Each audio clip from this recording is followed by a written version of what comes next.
अन्य समाचारनी વાત કરીએ તો અમદાવાદમાં ફરી કાયદા અને વ્યવસ્થાની પરિસ્થિતિના લીરે લીરા ઉડ્યા છે।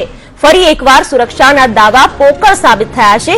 હાઈ પ્રોફાઇલ ગણાતા પોશ વિસ્તારમાં ચોંકાવનારી 15 લાખની લૂંટની ઘટના સામે આવી છે, જેમાં વસ્ત્રાપુર વિસ્તારમાં ઘરઘાટી દંપતીએ મળીને મહિલાને બંધક બનાવી ઘરમાં 15 લાખની લૂંટ કરી છે। આ ઘટના છે ધ ગ્રાન્ડ ભગવતી હોટેલ પાસેના સેન્ચુરી ટાવરની, જ્યાં રાજસ્થાનના કંચન અને સુનિલ નામના બે શખ્સ ઘરઘાટી તરીકે કામ કરે છે, જેમણે ધોળા દિવસે ઘરની માલકીનને બંધક બનાવી તેની પાસેથી સોના ચાંદીના ઘરેણા અને રોકડ સહિત 15 લાખની લૂંટ ચલાવી છે। જેની જાણ થતાં પોલીસ ઘટના સ્થળે દોડી આવી હતી અને લૂંટને લઈને તપાસ હાથ ધરી છે। આ ઘટનાના સીસીટીવી ફૂટેજ પણ આવ્યા છે સામે, જેમાં સ્પષ્ટ દેખાય છે કે કંચન અને સુનિલ બંને લિફ્ટમાંથી બહાર આવે છે, ત્યારબાદ ઘરેણા અને રોકડ ભરેલ બેગ સાથે રિક્ષામાં બેસી ફરાર થઈ જાય છે।